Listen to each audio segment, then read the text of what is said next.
Now we are discussing the topic of dimensional analysis in fluid mechanics. Dimensional analysis. It is a pure mathematical technique to establish a relationship between physical quantities and involve in a fluid phenomena by considering their dimensions. In dimensional analysis, from a general understanding of fluid phenomena, we first predict the physical parameters that will influence the flow, and then we group these parameters into dimensionless combinations which enables a better understanding of the flow phenomena. Dimensional analysis is particularly helpful in experimental work because it provides a guide to those things that scientifically influence the phenomena. Thus, it is indicates the direction in which experimental work should go. The dimension analysis is a mathematical technique which make use of study of dimensions solving several engineering problems. Each physical phenomena can be expressed by an equation giving relation between the different quantities. Such quantities and are dimensional, non-dimensional. Dimensional analysis help in the determining a systematic arrangement of the variable in the physical relationship, combining dimensional variables to form non-dimensional parameters. It is based on the principle of dimensional homogeneity and uses the dimension of relevant variable affecting the phenomenon. Dimensional analysis has become an important tool for analyzing fluid flow problems. It is especially useful in the presenting experimental result in a concise form. Dimensional analysis.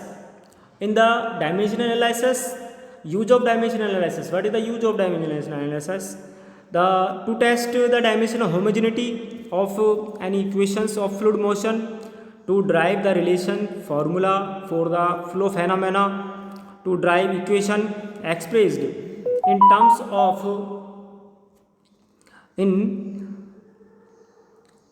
non-dimensional parameters, to show the relative significance of each parameters, to plan model test and present experimental result in the systematic manner, thus making it possible to analyze the complex fluid flow phenomena.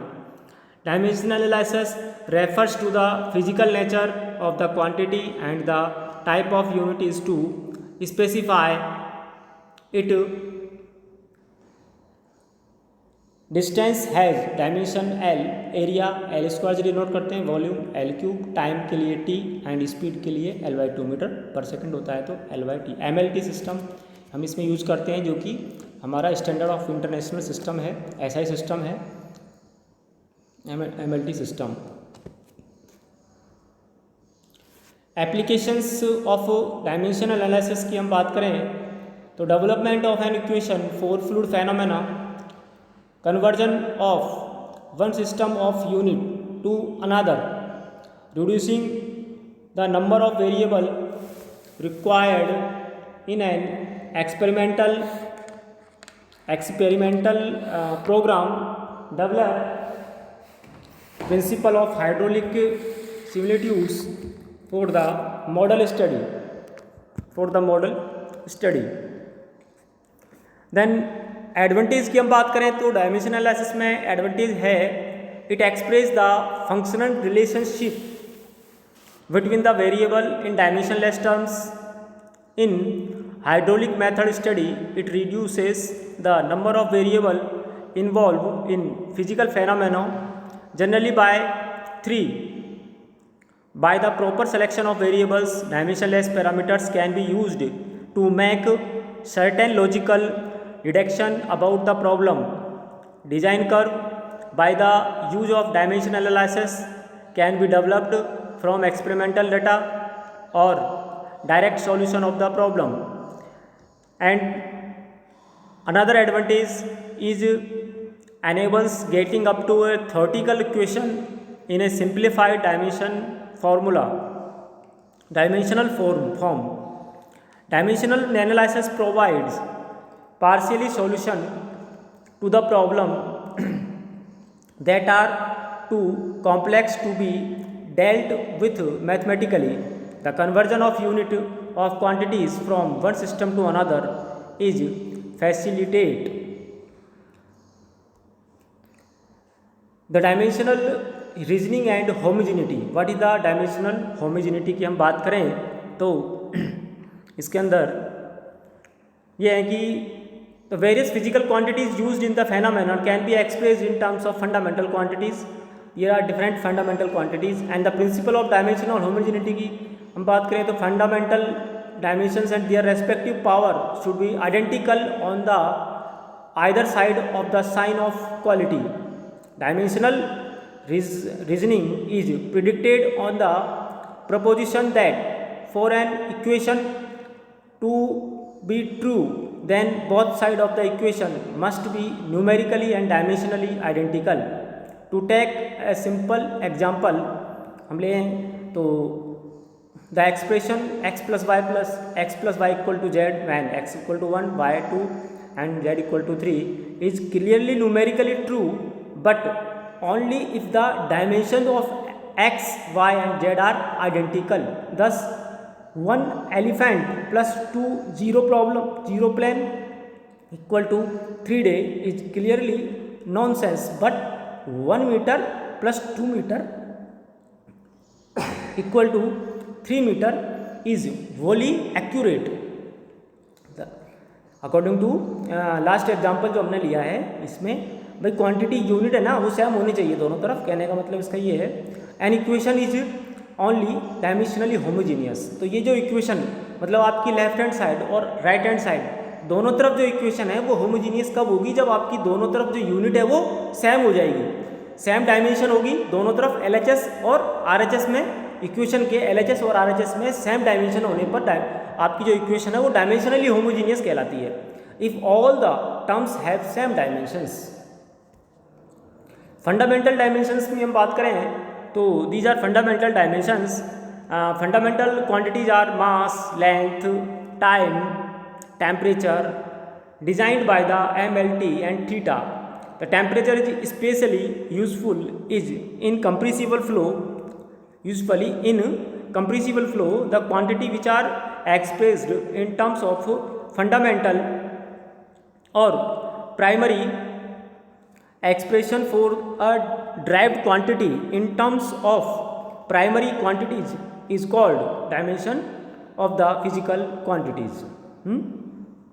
तो हम बात करें इसकी तो this is because this two system are interrelated through Newton second law which states the force equal mass times acceleration mass times acceleration F equal to M A. Newton का second law है. F की जो unit है वो force इसकी unit होती है Newton. हाँ, यदि मैं इसको MLT सिस्टम में लेके आता हूँ तो वही यूनिट होनी चाहिए जो मास इंटू एक्सीलरेशन के अंदर आती है. मास के लिए हम m1 लगाएंगे और एक्सीलरेशन मीटर पर सेकंड स्क्वायर होता है, इसलिए L/T तो हमारे पास जो फोर्स की यूनिट डायमेंशन बनेगी वो m1 L1 T-2 यहाँ पर तैयार होती है. Through this relation we can convert from one system to another. Other than convenience, it make no difference which system we use, since the result are the same. These are dimensional quantities and their symbols and their MLT systems. The dimensional formulas यहाँ पर हमारे पास दिए हुए हैं from this table की हम बात करें तो लेंथ है, area, velocity, acceleration, speed of sound, volume flow, mass flow, pressure, stress, strain, angle, angular velocity, viscosity, kinematic viscosity, surface tension, force, power, moment, work, energy, density, number of quantities are available in this table and their dimensions are available in this table. यहाँ पर बहुत सारे different quantities की dimensions दी हुई है. ये dimensions हमारे dimension analysis के अंदर यूज आती है. आगे जब हम न्यूमेरिकल प्रॉब्लम सॉल्व करते हैं तो इनका हम यूज करते हैं. All the theoretical equations that relate physical quantities must dimensionally homogeneous, that all the terms in an equation must have the same dimensions. For example, Q equal to area into velocity. यहाँ पर homogeneous होने का या कोई भी quantity या कोई भी इक्वेशन होमोजीनियस इक्वेशन है तो उसके लिए हमने एक एग्जांपल लिया है यहाँ पर Q equal to area into velocity. तो Q क्या होता है? मीटर क्यूब पर सेकंड होता है. तो हम जब बात करें मीटर क्यूब पर सेकंड की तो उसकी जो डायमेंशन बनेगी वो L3d-1 होगी. इस तरह से एरिया इंटू वेलोसिटी का भी हम आप चेक कर लेते हैं कि एरिया इंटू वेलोसिटी की डायमेंशन क्या होगी. तो एरिया मीटर स्क्वायर में होता है, वेलोसिटी मीटर पर सेकंड में होती है, तो मीटर क्यूब पर सेकंड बन गया L3d-1. इस तरह से हम बोल सकते हैं कि Q equal to area into velocity is the correct formula because this is the homogeneous equation. The best known example in the fluid mechanics being the Manning equation. यहाँ पर ये एग्जाम्पल दिया हुआ है Q equal to VA Manning equations का. The Manning equation is an empirical equation. Generally, the use of such equations is limited to specialized areas. ठीक है.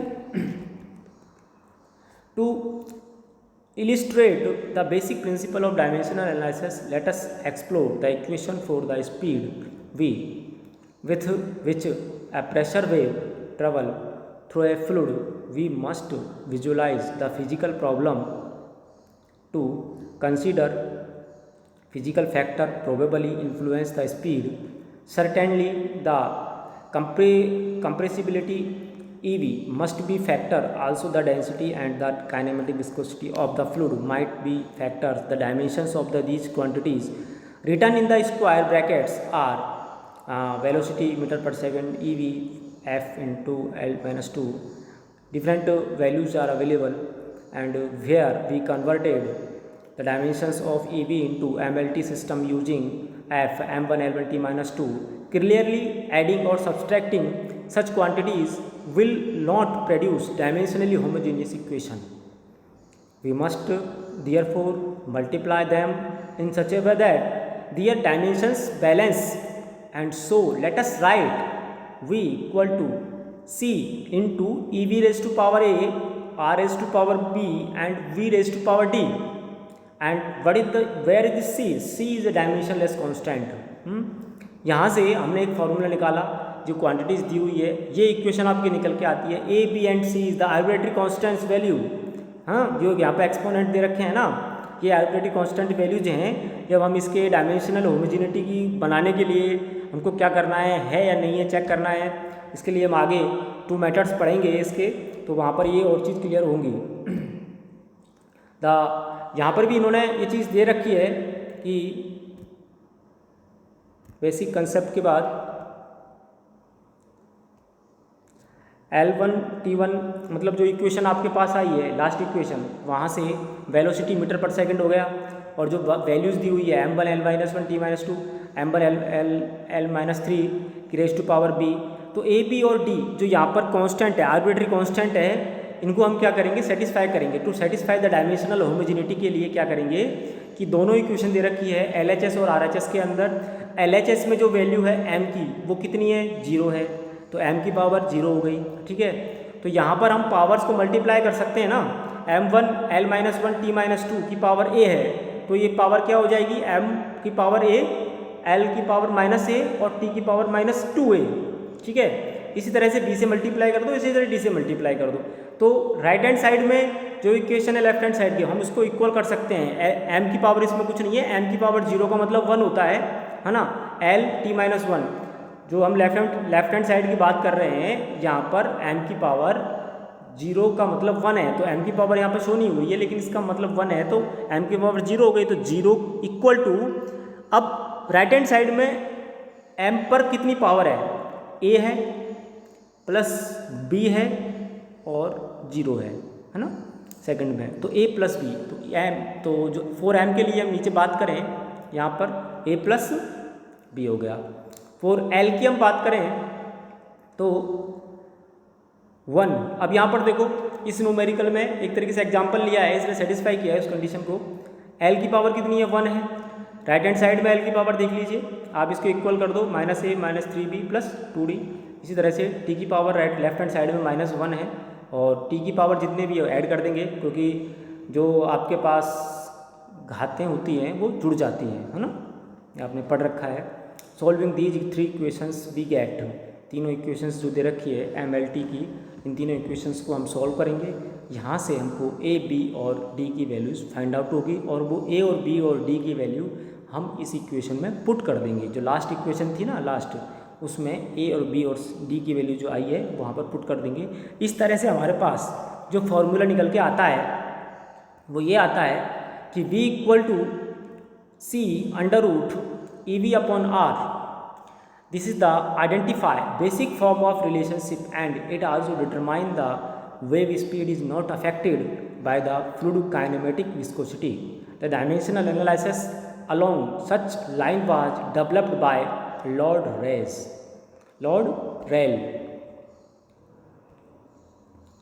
Method 4।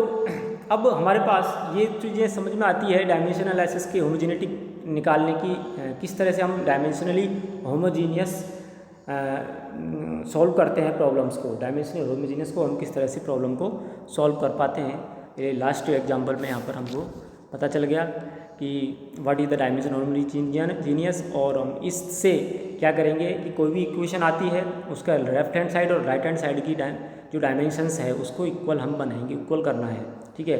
यदि इक्वल हो जाती है तो आपकी जो इक्वेशन है वो करेक्ट है, अदरवाइज वो डायमेंशनल होमोजीनिटी नहीं है, ठीक है, डायमेंशनली होमोजेनिटी नहीं है, ठीक है।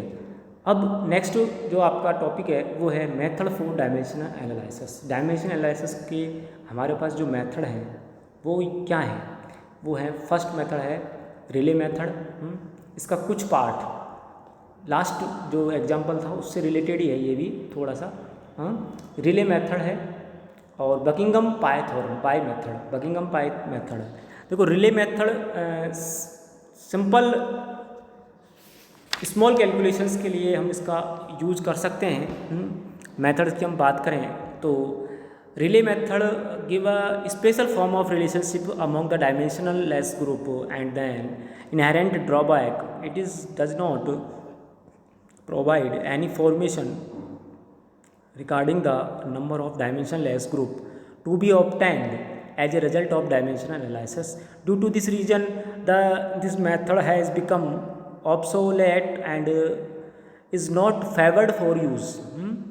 और हम बात करें कि बकिंघम पाई थ्योरम की, तो बकिंघम पाई थ्योरम हम मैक्सिमम नंबर ऑफ वेरिएबल्स के लिए हम यूज़ कर सकते हैं, मैक्सिमम नंबर ऑफ वेरिएबल्स के लिए, क्योंकि रिले मेथड जो है वो मैक्सिमम 3 और 4 वेरिएबल्स के लिए हम निकाल पाते हैं, और बकिंघम पाई थ्योरम के लिए हम मोर देन 3 और 4 वेरिएबल्स के लिए हम बकिंघम पाई थ्योरम का यूज करते हैं। तो इसलिए दोनों ही मेथड हमारे लिए इम्पोर्टेंट हैं। तो फर्स्ट ऑफ ऑल हम बात करें रिले मेथड की, तो रिले मेथड में क्या है कि the functional relationship between the variables is expressed in the form of exponential relation which must be dimensionally homogeneous if y is a function of independent variables x1 x2 x3 xn तक है। And then हमारे पास कोई function दे रखा है, उसको हमको show करना है, तो y इज ए फंक्शन, तो फंक्शन को हमारे पास जो वेरिएबल दे रखे हैं किसी इक्वेशन के अंदर x, y और x1 x2 x3, तो function of x1 x2 x3, तो हमको फंक्शन हटाया एक्सपोनेंशियल फॉर्म में, हम इसको क्या करेंगे y equal to 5 of x की पावर a b c। तो इस तरह से हम इसकी पावर को पावर्स लगा देते हैं जो हमारे पास वेरिएबल्स हैं। This method is a functional relationship of some variables is express in the form of exponential equation which must be dimensionally homogeneous if x is a variable which depend on x1 x2 x3 and xn. The function equation can be written as y equal to this, and exponential form में हम इसको लिख सकते हैं the above equation, जो हमारे पास equation है y equal to function of x1 x2 वाली, है ना, x is a dependent variable, है ना, एंड यहाँ पर जो हमारे पास x नहीं, यहाँ पर y है, y is a dependent variable and x1 x2 x3 is are the independent variable. This is the most important, यहाँ पर जो बात है वो ये है कि जो y है वो आपका डिपेंडेंट वेरिएबल है और x x2 x3 क्या है, इंडिपेंडेंट वेरिएबल है। क्यों? ये डिपेंड किस पे कर रहे हैं, y डिपेंड कर रहा है इन वेरिएबल्स पर, x1 x2 x3 पर, ठीक है। तो यहाँ पर हम इसके प्रोसीजर की बात कर लेते हैं। इसका प्रोसीजर क्या कहता है कि right MLT form of equation given data, MLT form of given data, write the same equation in exponential form, select the suitable system for of fundamental dimensions, substitute dimensions of the physical quantities, apply the dimensional homogeneity, equate the power and compute the value of exponents, substitute the value of exponent, simply the expressions, ideal up to the 3 independent variable can be used for 4। तो इस तरह से हमारे पास जो relay method का यहाँ पर ये दे रखा है, इसका एग्जाम्पल कर लेते हैं, छोटा सा एग्जाम्पल है। Find an expression for the drag force on smooth sphere of diameter d moving with a uniform velocity v in a fluid density ρ and dynamic viscosity μ। हमारे पास, मैं आपको हिंदी में कम्प्लीटली इसको समझा देता हूँ अच्छे से, कि जो रिले मेथड से हमको एक्सप्रेशन फोर्स, ड्रैग फोर्स की वैल्यू निकालनी है। यहाँ पर रिले मेथड से हमको ड्रैग फोर्स की वैल्यू निकालनी है और हमारे पास यहाँ पर drag force is a function of, किसके फंक्शन है, मतलब ड्रैग फोर्स में क्या क्या है, डायमीटर है, वेलोसिटी है, फ्लूइड डेंसिटी है और डायनेमिक विस्कोसिटी है। तो जो पैरामीटर, जो वेरिएबल्स आपको दे रखे हैं, उन वेरिएबल्स की हमको डायमेंशंस आनी चाहिए। MLT सिस्टम में इसकी डायमेंशंस क्या होंगी, ठीक है। तो फोर्स की तो आपको पता ही है, m1 l1 t-2, इस तरह से डायमीटर की हो गई। डायमीटर की क्या होती है, सबकी वैल्यूज एक बार हमको यहाँ पर ध्यान रखनी है। L1 हो गया, वेलोसिटी मीटर पर सेकंड है, L1 t-2 t-1 हो गया। जो आपकी फ्लूइड डेंसिटी है, डेंसिटी भी होती है मीटर क्यूब पर सेकंड, मीटर पर सेकंड मीटर क्यूब, जो डेंसिटी है किलोग्राम पर मीटर क्यूब, किलोग्राम पर मीटर क्यूब। डायनेमिक विस्कोसिटी का भी फॉर्मूला है हमारे पास, m1 l-1 t-1। तो यहाँ पर आपके पास इन चारों वेरिएबल्स, जो 4 वेरिएबल्स अवेलेबल है, इन सब का क्या है, डायमेंशंस दी हुई है। अब इनको according to the methodology of Rayleigh method की, जो हमारे पास मेथडोलॉजी है, उसके अकॉर्डिंग फर्स्ट ऑफ ऑल हम क्या करेंगे कि जो फंक्शन है, ये जो फंक्शन है, ये यहाँ पर हम बात करें इसकी, ये जो फंक्शन है देखो, है ना, ध्यान से देखना, f equal to force equal to function of all these variables, ठीक है, इसके फंक्शन में लगा देंगे। और इस जब हम इस फंक्शन को हटाएंगे तो कांस्टेंट ऑफ प्रोपोर्शनलिटी या नॉन डायमेंशनल कांस्टेंट से मल्टीप्लाई कर देंगे, ये c से। यहाँ पर ये जो c है वो क्या है, नॉन डायमेंशनल कांस्टेंट है, ठीक है। नॉन डायमेंशनल कांस्टेंट से यहाँ पर आप इसको मल्टीप्लाई कर दोगे। उसके बाद हम बात करें तो जैसे ही आप मल्टीप्लाई करोगे इसको नॉन डायमेंशनल कांस्टेंट, तो इसको पावर में लेके आना पड़ता है, d की पावर a, v की पावर b और रो की पावर c, म्यू की पावर d, है ना। तो ये चीज़ें होती हैं। तो a b और c a b c d, this is the arbitrary constant values. हाँ, तो using MTL system the corresponding equation for dimensions की हम बात करें तो हमको जो हमारे पास हमने डायमेंशन पहले नोट की हुई है ना, उन सब डायमेंशंस को इसकी जगह इसमें पुट कर देंगे। यहाँ पर d की जगह ये होगा, ये सब डायमेंशंस को हम यहाँ पर पुट कर देंगे, तो हमारे पास ये फॉर्म इसकी तैयार हो जाएगी। ठीक है, तो dimensional homogeneity the exponent of each dimensions on both side of the equations are. अब हम क्या करेंगे, जो लास्ट हमने जो एग्जांपल पढ़ा था उसकी तरह है सिमिलरली, है ना। उसमें भी यही है। इसमें लेफ्ट हैंड साइड में m की पावर 1 है, यहाँ पर m की पावर चेक करेंगे, m की पावर कितनी है c, तो c हो गया। इस तरह से तो right hand side left hand side में 1 equal to c plus D आ गया। l के लिए हम बात करेंगे 1 equal to a plus B minus c minus D आ जाएगा।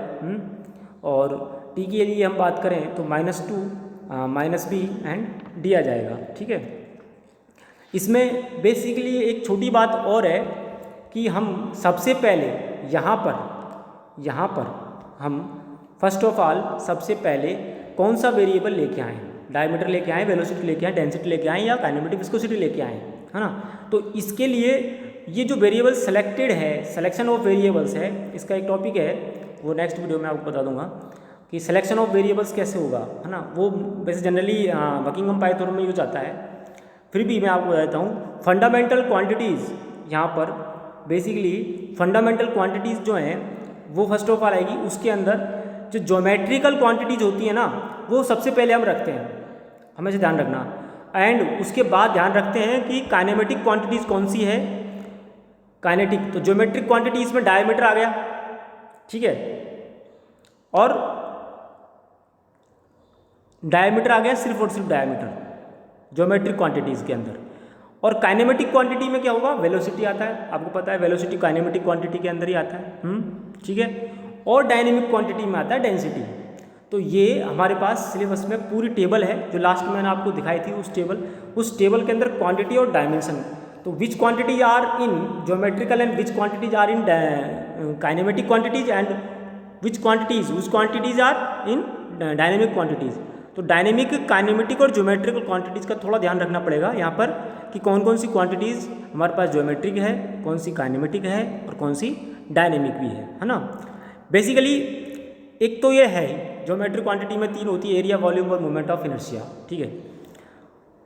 तो ये तो बेसिकली बस 3 क्वांटिटीज आपको ध्यान रखनी होती है, बाकी सब काइनेमेटिक में आ जाती है। और एक मोटा मोटा जो आपको आइडिया लगाऊँ मैं, वो ये भी है इसके अंदर कि ज्योमेट्रिक क्वांटिटी में सिंगल MLT के अंदर सिर्फ सिंगल आता है एरिया L, तो वो आप ज्योमेट्रिक समझ जाना। काइनेमेटिक में वेलोसिटी भी आएगी साथ में, मतलब मीटर पर सेकंड, टाइम भी आएगा। LT सिस्टम जो भी जितना भी है LT सिस्टम पूरा आपका काइनेटिक क्वांटिटी का होता है। अब जो डायमेंशन आपको याद है उसके अंदर L और T सिस्टम जो भी है वो पूरा काइनेटिक का होता है। और बाकी MLT जिसमें जिस इक्वेशन में जिसकी डायमेंशन MLT कंप्लीट आती है, वो आप ध्यान रख लेना कि डायमेंशन डायनेमिक क्वांटिटीज होती है, जिसमें पूरी होती है ना MLT सिस्टम जिसमें पूरा होता है वो डायनेमिक क्वांटिटीज में आता है। और जिसमें LT लगा होता है वो काइनेमेटिक क्वांटिटी में आता है। और जिसमें सिर्फ और सिर्फ L होता है वो आपका ज्योमेट्रिक क्वांटिटी में आता है। तो बेसिकली मैंने ये चीज़ें इसलिए आपको हिंदी में एक्सप्रेस किया कि थोड़ा अच्छे से समझ में आए, क्योंकि ये selection of variable is the most important parameter in the dimensional and model analysis chapter, ठीक है। नेक्स्ट इसमें हम बात करें तो there are 4 unknown ABCD but equations are 3 in numbers. Therefore, it is not possible to find the value of A, B, C and D. However, 3 of them can be expressed in terms of fourth variable, which is most important.